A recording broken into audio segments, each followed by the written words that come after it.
바벨탑을 높이 쌓아 신의 영역에 도달하려는 인간의 무모한 욕망을 좌절시키기 위해 신은 채찍을 드는 대신 언어를 교란했습니다.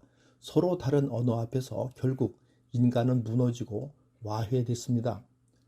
우리는 이처럼 언어의 힘과 그 중요성을 알고 있으나 일상생활에서 말 때문에 화를 입는 경우도 적지 않습니다. 10세기 중국의 사상가였던 풍도는 입은 화를 부르는 문이고 혀는 신체를 베는 칼이다. 그래서 말을 잘하는 법을 배우는 것도 중요하지만 말을 아끼는 법, 침묵하는 것을 배우는 것도 그에 못지않게 중요하다고 했습니다. 한마디로 천장빚을 갚을 수도 있지만 말 한마디를 잘못해서 천길나락으로 떨어지는 경우도 많습니다. 노자는 도덕경에서 말의 핵심으로 간결함을 강조했습니다. 말이 많으면 처지가 궁색하고 마음속에 담아두는 것만도 못하다고 합니다. 도덕경 5장에 이러한 노자의 언어관이 잘 드러나는 일화가 하나 있습니다. 어느 날 공자가 자신의 저서를 주나라의 도서관에 보관하기 위해 그곳에서 사서로 근무하던 노자를 찾아왔습니다. 처음에 노자는 공자의 제의를 거절했습니다. 그러나 공자가 계속해서 강하게 부탁하자 노자는 먼저 책의 내용을 설명해 보라고 합니다. 공자는 자신의 저서 12권을 책상 위에 펼쳐놓고 설명해 나갔습니다. 그러자 노자는 이렇게 말했습니다. 너무 번잡하니 요점만 말하시오. 사람의 내공이 얕으면 말이 번잡해집니다. 사물의 핵심을 꿰뚫어보는 통찰력을 갖추려면 먼저 간결하고 담백한 언어 습관을 갖춰야 합니다. 마르틴 하이데거가 말했듯이 언어는 존재의 집이기도 하고 세계를 비추는 거울이기도 합니다. 삶이 편해지기 위해서는 사는 집이 단촐해야 하듯이 인간관계를 편하게 하기 위해서는 사용하는 말이 쉽고 간결해야 합니다. 대화의 신 레리 킹과 오프라 윈프리의 성공 비결은 역시 말을 적게 하는 것이었습니다.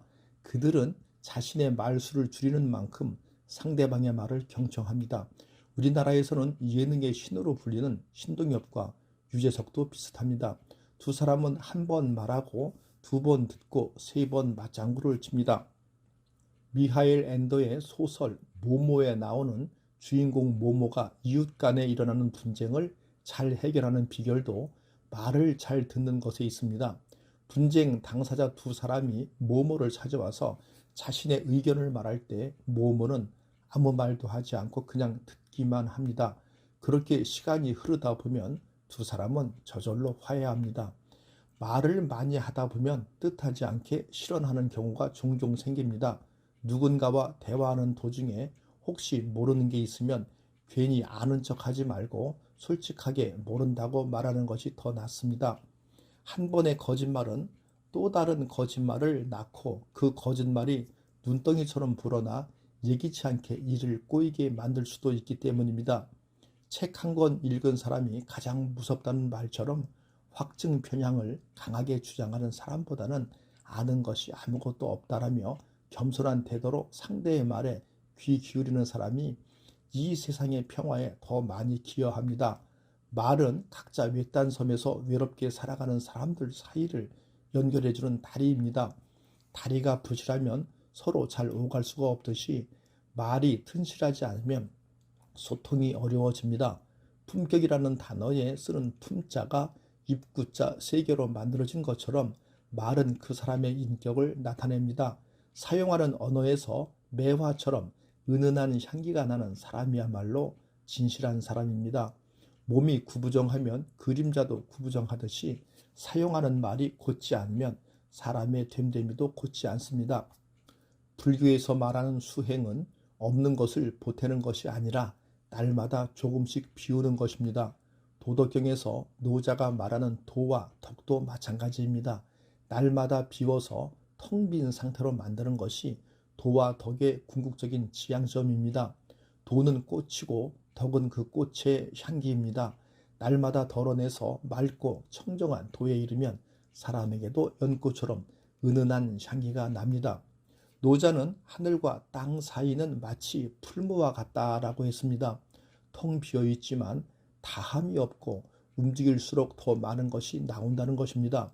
도덕경 5장을 보면 성성한 잎들을 모두 떨쳐버리고 빈 가지로 묵묵히 서 있는 겨울철에 메타색 화이어 나무를 보고 있노라면 나도 삶에서 비울 게 없는지 다시 한번 되돌아보게 됩니다.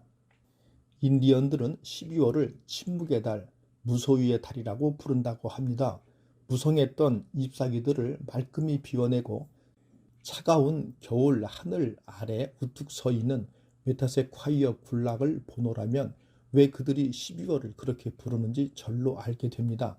나뭇잎이 떨어지는 일은 자기 희생이며 사랑의 실천입니다. 나뭇잎은 자신을 비워 나무를 가볍게 하고 그 대가로 이듬해 봄에 새로운 생명을 얻습니다.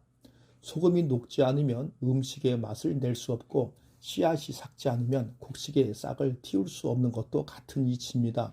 자연뿐 아니라 인공물에도 그러한 원리가 적용됩니다. 비누는 물에 녹아 없어져야 제 기능을 다할 수 있습니다. 이로써 우리 몸의 더러운 때를 씻어줍니다. 세간살이를 들여놓기 전에 텅 빈 방을 떠올리면 노자가 말하는 비움의 의미를 더 쉽게 깨닫습니다. 하지만 사람들은 대개 비움이라고 하면 빈 지갑부터 떠올립니다. 소유를 중요하게 생각하는 사람에게 비움은 곧 결핍이고 빈곤입니다. 그러나 잔이 비어 있어야 물을 따를 수 있고 타석이 비어 있어야 타자가 들어설 수 있듯이 존재의 본질은 채움이 아니라 비움입니다. 그러므로 버리고 비우는 일은 존재의 본질에 다가가기 위한 적극적인 자아 현실입니다. 방 안이 물건으로 가득 차 있으면 밝은 햇살이 들어올 수 없습니다. 마찬가지로 머릿속에 잡다한 생각과 잡지식으로 채워져 있으면 영원히 소통할 수 없습니다. 맑고 청정한 달빛 같은 우주의 기운으로 영혼을 적시기 위해서는 마음과 머릿속을 비워야 합니다. 무엇인가를 담을 수 있는 내면의 공간이 넓을수록 생명의 기운도 더 충만해지고 삶을 역동적으로 살 수 있게 됩니다. 사람도 마찬가지입니다. 무언가를 치렁치렁 걸치고 있는 사람보다는 단출하고 검소하게 차려입은 사람에게서 더 깊은 원숭미를 느낍니다. 소박하게 입었다고 해서 그 사람을 가난하다고 업신여기지 않습니다. 오히려 많은 물건으로 자신을 치장하고 있는 사람보다 더 부자라고 생각합니다. 삶을 소유물로 여기고 물건이 많을수록 부자라고 생각하는 사람들의 눈으로는 그런 사람의 내면을 채운 충만감을 엿볼 수 없을 것입니다. 그들의 눈에는 빈 가지에 메타색 화이어가 그저 헐벗은 식물로만 보일 것이고 해인사 팔반 대장경도 한낱 빨래판으로밖에 보이지 않을 것입니다. 하지만 마음을 바라보는 눈을 가진 사람은 굳이 꽃을 보러 정원으로 갈 필요가 없을 것입니다. 그런 사람의 속에는 이미 꽃이 만발한 정원이 있기 때문입니다. 눈이 온 날의 식물원은 인생 사진을 찍기에 딱 좋은 곳입니다. 하얀 눈으로 덮인 식물원에서는 어느 곳이든 그저 카메라 셔터를 누르기만 해도 모든 것이 작품입니다. 그 중에서도 살구나무나 매화나무 가지에 살포시 얹어져 있는 설화를 보면 마음이 새로워집니다. 잎이 모두 져버린 빈 가지에 생겨난 동글동글한 눈꽃에는 세상 모든 것을 다 줘도 바꿀 수 없는 완벽한 아름다움이 실려 있습니다. 겨울철에도 잎을 떨구지 않은 나무에는 그러한 눈꽃이 생겨나지 않습니다. 거기에는 이미 매달려 있는 것보다 많아 더 보탤 것이 없기 때문입니다. 더 버릴 것이 없는 나무에서만 아름다운 설화를 구경할 수 있습니다. 봄철에 피는 꽃들이 다 아름답지만 질 때의 모양으로만 보면 목련이 으뜸이라고 생각합니다. 목련은 순백이나 자줏빛의 넓은 잎으로 활짝 피었다가 질 때에는 두고 떠나는 나뭇잎에 아무런 흔적을 남기지 않습니다. 진달래나 철쭉이 질 때와는 사뭇 다릅니다. 잎사귀에 매달려 시들시들하다가 마지못해 떨어져 나가는 꽃잎들보다 가야 할 때 미련을 남기지 않고 깨끗이 떠나는 목련의 기상을 담고 싶은 것입니다. 우리의 속담에도 그런 지혜의 말이 있습니다. 시간이 약이다 라는 속담이 바로 그것입니다. 지금까지 살아오면서 경험했던 가장 과학적이고 예술적이고 낭만적인 말이 바로 이 속담입니다. 아무리 힘든 일도 시간이 지나면 덜 힘들어지고 죽을 것 같은 극심한 고통도 시간이 지나면 무뎌집니다. 그 과정을 견디는 것이 어디 쉬운 일이라마는 영원히 가는 고통과 상처는 없습니다. 지혜의 왕 솔로몬의 말처럼 모든 것은 언젠가 지나갑니다. 고통과 상처를 키우는 것은 무의한 마음과 집착입니다. 고통과 상처는 사라지라고 외치고 규탄하고 뿌리쳐도 없어지지 않습니다. 오히려 그럴수록 더 심해지고 덧납니다. 육체의 고통과 상처는 진통제와 연고로 다스릴 수 있지만 마음의 고통과 상처는 시간만이 해결해 줍니다. 노자는 흙탕물은 가만두면 절로 맑아진다고 했습니다.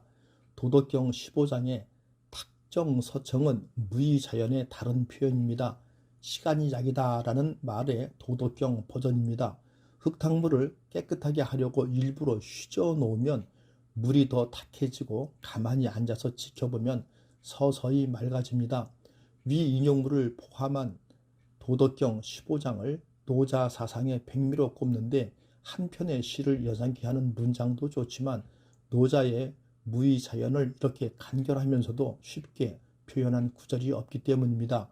다산정야경도 도덕경 15장 본문에 나오는 여자와 유자 두 글자를 따서 고향 마을에 여유당이라는 서재를 지었습니다. 힘이 들면 많은 사람들이 스스로에게 아파도 조금 더 견뎌보자, 곧 좋아지겠지라고 되뇌입니다. 하지만 이러한 말은 그다지 지혜롭지 않다고 합니다. 오히려 자신을 더 괴롭힐 수 있다라는 것입니다. 그럴 때에는 차라리 다 그런 거야가 더 좋은 위로의 말이 될 수 있습니다. 그래야 놓을 수 있는 힘과 받아들일 수 있는 여백이 생깁니다. 마음에 우울한 감정이 생길 때에도 내가 왜 이러지 하면서 자신을 채근하기보다는 그럴 때도 있지라는 마음으로 가만히 두는 것이 더 지혜로운 처신입니다. 감나무에 달린 생감이 홍시로 바뀌는 과정을 지켜보면 탁정서청의 지혜를 깨닫습니다. 감을 있게 만드는 것은 시간입니다. 단단하던 생감은 시간이 지나면서 부드러운 속살의 홍시로 바뀝니다. 사리 분별을 제대로 못하는 아이를 보면서 어른들은 철이 없다고 나무라지만 시간이 지나면 그 아이도 철이 듭니다. 계절을 나타낼 때에도 철이라는 단어를 쓰는 것처럼 아이를 철들게 하는 것은 어른의 훈육이 아니라 시간입니다. 흐린 날 하늘에 낀 구름은 시간이 지나면서 무심히 거칩니다. 그리고 구름 속에 가려져 있던 해가 다시 빛납니다. 인생의 암흑기라는 표현은 별로 좋은 비유가 아닙니다. 살다 보면 구름 낀 날도 있고 맑은 날도 있는데 특정 시기를 그렇게 규정해버리는 것은 인생의 궤적을 지나치게 좁혀버리는 일입니다. 어떻게 사람이 살면서 꽃길만 걸을 수 있겠습니까? 때로는 자갈길도 걷고 진흙탕 길도 걷는 것이 인생입니다. 구름이 낀 날에는 내 인생에 도대체 언제 햇볕이 들려나 하면서 초조해하지 말고 살다 보면 그런 날도 있는 거야 하는 생각으로 무심히 바라보는 것이 지혜로운 자세입니다. 그러다 보면 아무리 짙은 먹구름도 스스로 거치게 됩니다. 탁정서청은 인생의 힘든 시기를 견디는 가장 좋은 명약입니다. 바벨탑을 높이 쌓아 신의 영역에 도달하려는 인간의 무모한 욕망을 좌절시키기 위해 신은 채찍을 드는 대신 언어를 교란했습니다. 서로 다른 언어 앞에서 결국 인간은 무너지고 와해됐습니다. 우리는 이처럼 언어의 힘과 그 중요성을 알고 있으나 일상생활에서 말 때문에 화를 입는 경우도 적지 않습니다. 10세기 중국의 사상가였던 풍도는 입은 화를 부르는 문이고 혀는 신체를 베는 칼이다. 그래서 말을 잘하는 법을 배우는 것도 중요하지만 말을 아끼는 법, 침묵하는 것을 배우는 것도 그에 못지않게 중요하다고 했습니다. 한마디로 천냥빚을 갚을 수도 있지만 말 한마디를 잘못해서 천길나락으로 떨어지는 경우도 많습니다. 노자는 도덕경에서 말의 핵심으로 간결함을 강조했습니다. 말이 많으면 처지가 궁색하고 마음속에 담아두는 것만도 못하다고 합니다. 도덕경 5장에 이러한 노자의 언어관이 잘 드러나는 일화가 하나 있습니다. 어느 날 공자가 자신의 저서를 주나라의 도서관에 보관하기 위해 그곳에서 사서로 근무하던 노자를 찾아왔습니다. 처음에 노자는 공자의 제의를 거절했습니다. 그러나 공자가 계속해서 강하게 부탁하자 노자는 먼저 책의 내용을 설명해 보라고 합니다.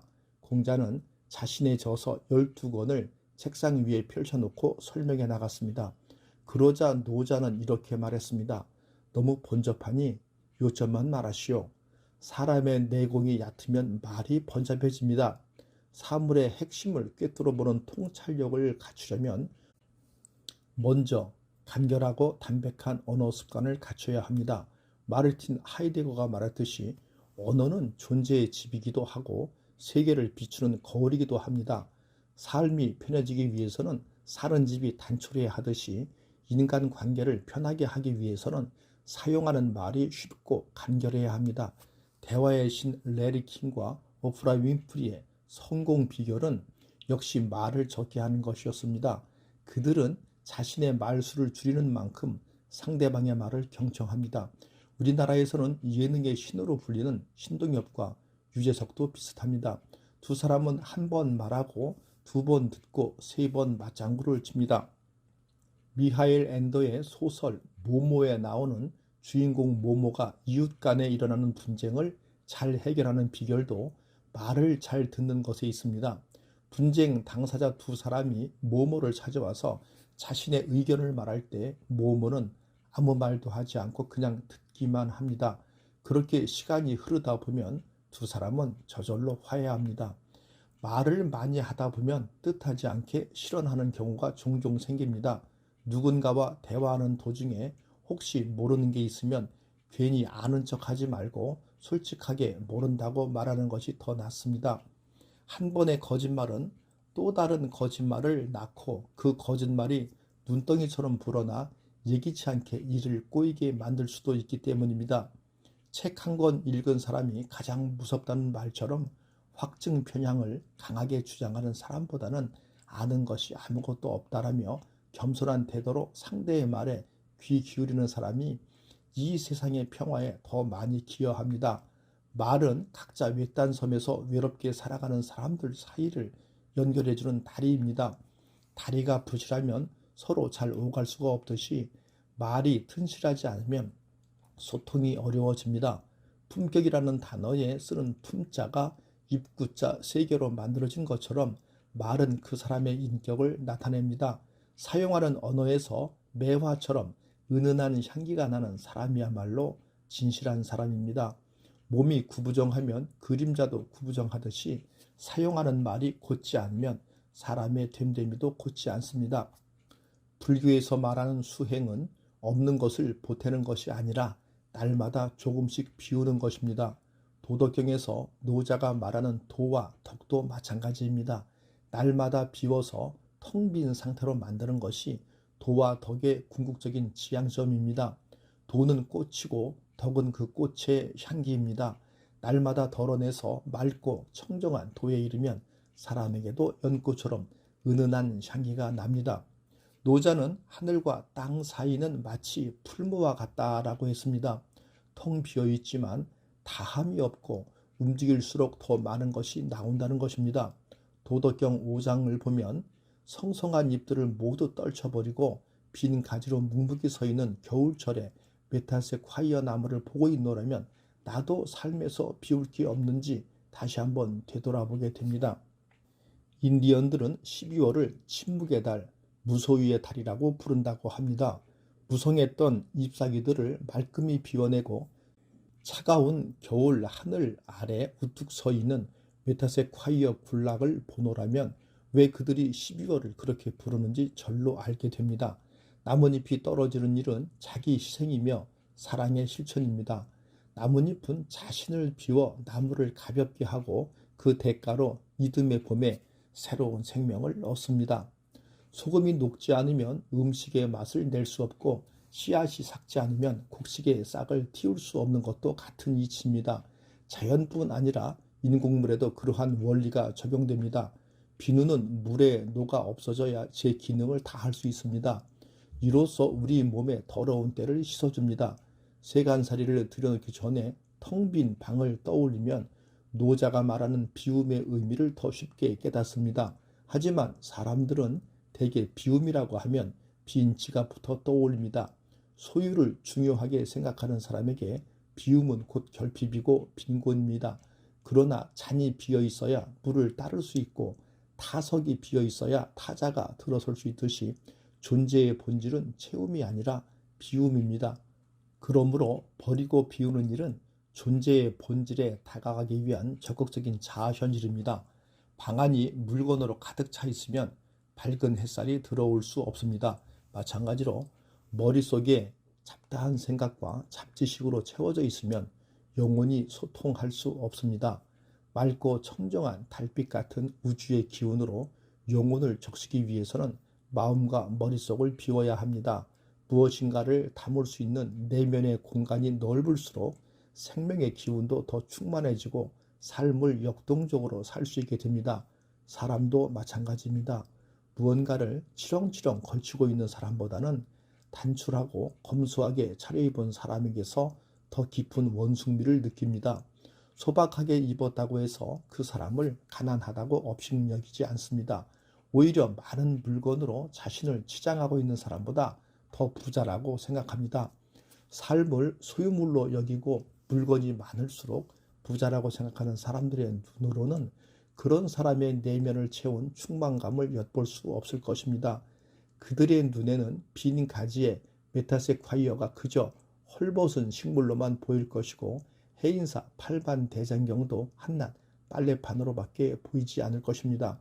하지만 마음을 바라보는 눈을 가진 사람은 굳이 꽃을 보러 정원으로 갈 필요가 없을 것입니다. 그런 사람의 속에는 이미 꽃이 만발한 정원이 있기 때문입니다. 눈이 온 날의 식물원은 인생 사진을 찍기에 딱 좋은 곳입니다. 하얀 눈으로 덮인 식물원에서는 어느 곳이든 그저 카메라 셔터를 누르기만 해도 모든 것이 작품입니다. 그 중에서도 살구나무나 매화나무 가지에 살포시 얹어져 있는 설화를 보면 마음이 새로워집니다. 잎이 모두 져버린 빈 가지에 생겨난 동글동글한 눈꽃에는 세상 모든 것을 다 줘도 바꿀 수 없는 완벽한 아름다움이 실려 있습니다. 겨울철에도 잎을 떨구지 않은 나무에는 그러한 눈꽃이 생겨나지 않습니다. 거기에는 이미 매달려 있는 것보다 많아 더 보탤 것이 없기 때문입니다. 더 버릴 것이 없는 나무에서만 아름다운 설화를 구경할 수 있습니다.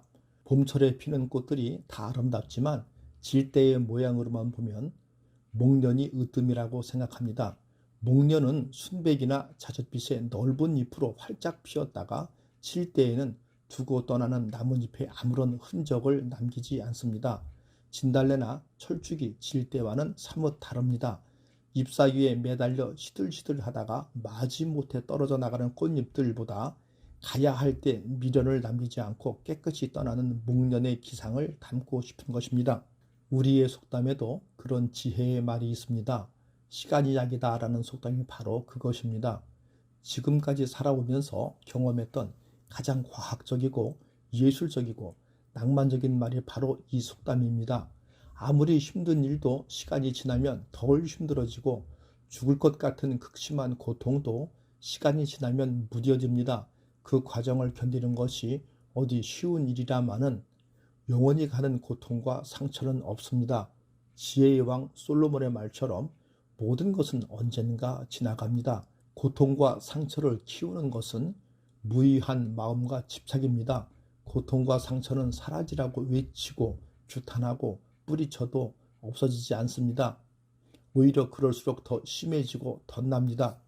육체의 고통과 상처는 진통제와 연고로 다스릴 수 있지만 마음의 고통과 상처는 시간만이 해결해 줍니다.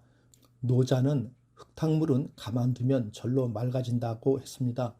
도덕경 15장의 탁정서청은 무의자연의 다른 표현입니다. 시간이 약이다 라는 말의 도덕경 버전입니다. 흙탕물을 깨끗하게 하려고 일부러 휘저 놓으면 물이 더 탁해지고 가만히 앉아서 지켜보면 서서히 맑아집니다. 위 인용물을 포함한 도덕경 15장을 노자 사상의 백미로 꼽는데 한편의 시를 연상케 하는 문장도 좋지만 노자의 무의자연을 이렇게 간결하면서도 쉽게 표현한 구절이 없기 때문입니다. 다산정야경도 도덕경 15장 본문에 나오는 여자와 유자 두 글자를 따서 고향 마을에 여유당이라는 서재를 지었습니다. 힘이 들면 많은 사람들이 스스로에게 아파도 조금 더 견뎌보자, 곧 좋아지겠지라고 되뇌입니다. 하지만 이러한 말은 그다지 지혜롭지 않다고 합니다. 오히려 자신을 더 괴롭힐 수 있다라는 것입니다. 그럴 때에는 차라리 다 그런 거야가 더 좋은 위로의 말이 될 수 있습니다. 그래야 놓을 수 있는 힘과 받아들일 수 있는 여백이 생깁니다. 마음에 우울한 감정이 생길 때에도 내가 왜 이러지 하면서 자신을 채근하기보다는 그럴 때도 있지라는 마음으로 가만히 두는 것이 더 지혜로운 처신입니다. 감나무에 달린 생감이 홍시로 바뀌는 과정을 지켜보면 탁정서청의 지혜를 깨닫습니다. 감을 있게 만드는 것은 시간입니다. 단단하던 생감은 시간이 지나면서 부드러운 속살의 홍시로 바뀝니다. 사리 분별을 제대로 못하는 아이를 보면서 어른들은 철이 없다고 나무라지만 시간이 지나면 그 아이도 철이 듭니다. 계절을 나타낼 때에도 철이라는 단어를 쓰는 것처럼 아이를 철들게 하는 것은 어른의 훈육이 아니라 시간입니다. 흐린 날 하늘에 낀 구름은 시간이 지나면서 무심히 거칩니다. 그리고 구름 속에 가려져 있던 해가 다시 빛납니다. 인생의 암흑기라는 표현은 별로 좋은 비유가 아닙니다. 살다 보면 구름 낀 날도 있고 맑은 날도 있는데 특정 시기를 그렇게 규정해버리는 것은 인생의 궤적을 지나치게 좁혀버리는 일입니다. 어떻게 사람이 살면서 꽃길만 걸을 수 있겠습니까? 때로는 자갈길도 걷고 진흙탕 길도 걷는 것이 인생입니다. 구름이 낀 날에는 내 인생에 도대체 언제 햇볕이 들려나 하면서 초조해하지 말고 살다 보면 그런 날도 있는 거야 하는 생각으로 무심히 바라보는 것이 지혜로운 자세입니다. 그러다 보면 아무리 짙은 먹구름도 스스로 거치게 됩니다. 탁정서청은 인생의 힘든 시기를 견디는 가장 좋은 명약입니다. 감사합니다. 대한민국을 세계적인 국가로 만들고 지금까지 지켜온 주인공인 어르신이 존경받는 사회를 구현하기 위한 일에 앞장서는 시니어 인생 대학이었습니다.